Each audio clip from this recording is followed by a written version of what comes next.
மத்திய பட்ஜெட் பாரபட்சத்துடன் உள்ளதாக கூறி மதுரை மாநகராட்சி மாமன்ற கூட்டத்தில் காங்கிரஸ் உறுப்பினர்கள் கண்ணில் கருப்பு ரிப்பன் கட்டி பட்ஜெட் உரை நகலை கிழித்து எதிர்ப்பு தெரிவித்திருக்கின்றனர். இதை பற்றின மேலும் விவரங்களை தருகிறார் நமது செய்தியாளர் ராஜ்குமார். வணக்கம். விவரங்கள் என்ன பகிரலாம்?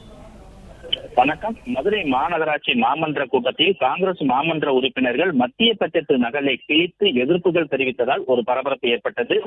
மத்திய பட்ஜெட் பாரபட்சத்துடன் உள்ளதாக கோஷங்களும் எழுப்பி மதுரை மாநகராட்சி மாமன்ற கூட்டத்தில் காங்கிரஸ் உறுப்பினர்கள் கண்ணில் கருப்பு ரிப்பன் கட்டி பட்ஜெட் உரை நகலை கிழித்து எதிர்ப்புகளை தெரிவித்து கோஷங்களும் எழுப்பினர். மதுரை மாநகராட்சி மைய அலுவலக கட்டடத்தில் இம்மாதத்திற்கான மாமன்ற கூட்டம் மதுரை மேயர் இந்திராணி தலைமையில தொடங்கியது.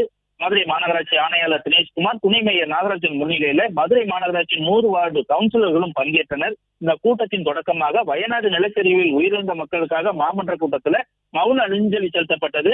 பின்னர் கூட்டம் துவங்கியவுடன் மத்திய பட்ஜெட்ல தமிழகம் புறக்கணிக்கப்பட்டதை கண்டித்து காங்கிரஸ் உடைய மாமன்ற உறுப்பினர்கள் கண்கள்ல கருப்பு துணியை கட்டி எதிர்ப்புகளை தெரிவித்து கோஷங்களும் எழுப்பி அந்த மத்திய பட்ஜெட்டுடைய நகலை கிழித்து எதிர்ப்பு தெரிவித்தனர். இதனால் பரபரப்பு ஏற்பட்டது.